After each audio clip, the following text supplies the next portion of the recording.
We're going to talk about the Pythagorean theorem today. The theorem states that the area of a square whose side is the hypotenuse of a right triangle is equal to the sum of the areas of the other two sides. So I have underlined a few key information pieces that we need to know. So we're talking about the area of a square. So we know that a square has sides that are equal. We're talking about the hypotenuse of a right triangle. So looking at this blue triangle over here, we have a right triangle as indicated from this tiny little square right here.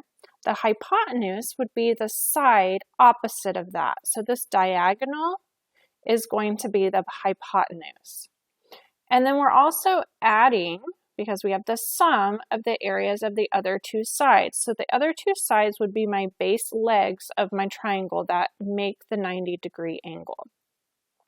So if we look at this closer, we have our right triangle, we have our hypotenuse, and it's saying that the area of a square whose side is the hypotenuse.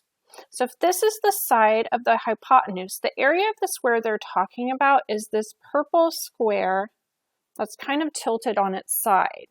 It's still a square, and one of its sides is this hypotenuse. So we're going to label that side C, and I've labeled it kind of on the outside of this square. We know that this side C is going to be the same as the hypotenuse of this triangle. What the Pythagorean theorem is saying is that the area of this larger square is going to be equal to the sum of the other two sides' areas. So if I take this bottom, the base of this triangle, and whatever length that is, the side length is going to be the same because it's going to make a square. This area that's shaded green plus the area that's shaded pink is going to be equal to the area of that larger square. So I made some additional pieces to my diagram that I'm going to lay on top of the drawing so you can really see visually what this looks like. So I have my area of my B. Now I've taken my pink triangle and I've split it into pieces, and you'll see why in just a moment. So bear with me while I get these all lined up here. So we have a triangle. Oops. And its side lengths give us these areas of these squares.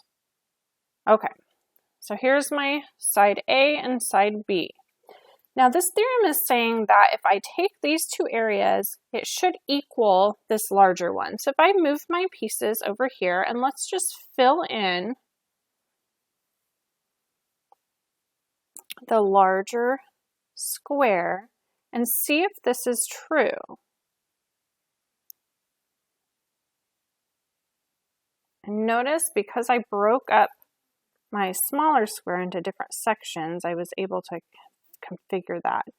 And look at that. It fills that larger area perfectly. So that's what the Pythagorean theorem is saying. It is saying that you take my side length of A and find its area. So the area of a square is A times A, or just A squared. So A squared.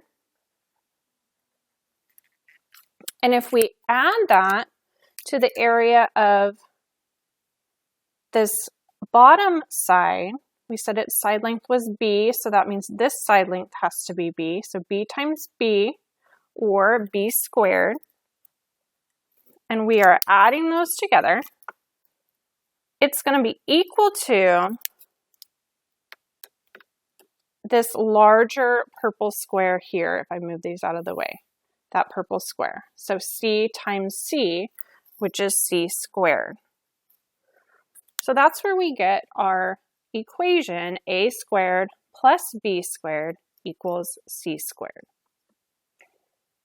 Now using this example, let's go ahead and test it to see if it works. So I have drawn this on graph paper, so we can use units to figure out how much each one of these is. So A, the length of this triangle on side A is 1, 2, 3 units. So we know that A is equal to 3. B is 4 units, so B is equal to 4. And C, now we're not really sure what C is at this point, so we don't know what C is.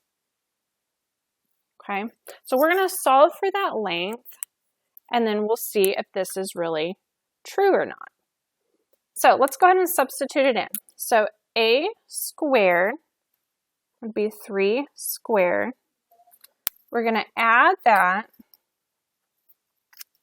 to B squared, which is 4 squared. And we want to know if it is equal to C. So we don't know what C is yet, but not just C. It's going to be C squared because that is my equation. Each one of these has to be squared. Okay, so when I start to solve these, 9 is 3 squared, so we have 9. 4 squared is 16, and we want to know what C squared is. Here's my equation. So 9 plus 16 reduces down to 25, and we know that that is equal to C squared. So this area of my largest square is going to be equal to 25, but we want to know what the side length is. So to finish this equation, we're going to take the square root. I'll change colors so you can see really what's happening. We're taking the square root of both sides. The square root and the square cancel out, and we're just left with C. And the square root of 25 is 5. Now we're only using positive 5 because it's a length. So C is equal to 5. Now to double check, I've made a square that is the same size as the one that's colored in. And let me just turn it on my grid, and let's double check. Is the side length 5? 1, 2, 3, 4, 5. It is. So the Pythagorean theorem worked out correctly where my side length is going to be 5. Now this is going to work for all sorts of triangles as long as they are a right triangle. They're not always going to come out evenly. This is one of our special triples that come out perfectly even numbers. Some of them you may have to round. So let's do another example.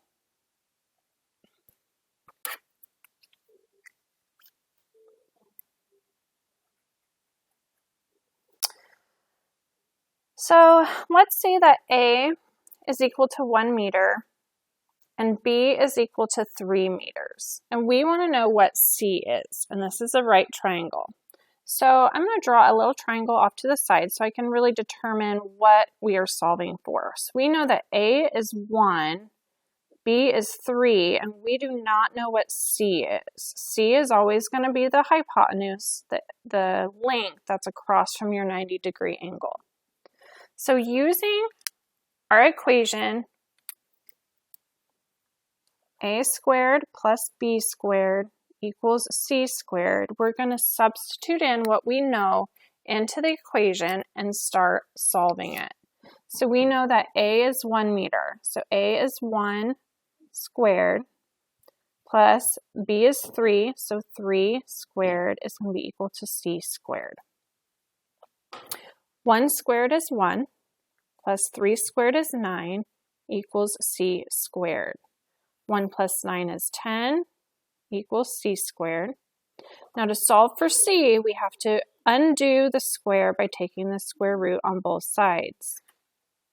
So C is equal to the square root of 10. Now this is going to be your exact answer. Because the square root of 10 is not a perfect square, we're going to have a decimal when we take the square root of it, and we're going to end up having to round it. So my exact answer is going to be square root of 10. If we want to estimate to the nearest tenth,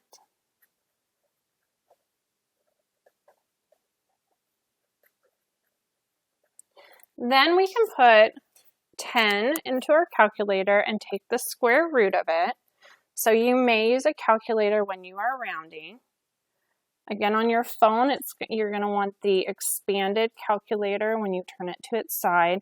So I'm going to take 10 square root, and it's going to give me 3.162277, and it's going to keep on going on. So I'm going to go ahead and round to the nearest tenth, which is where the 1 is. The 6 is going to make it bump up to a 2. So C is going to be equal to 3.2 rounded, and my units are meters. So 3.2 meters is my rounded answer.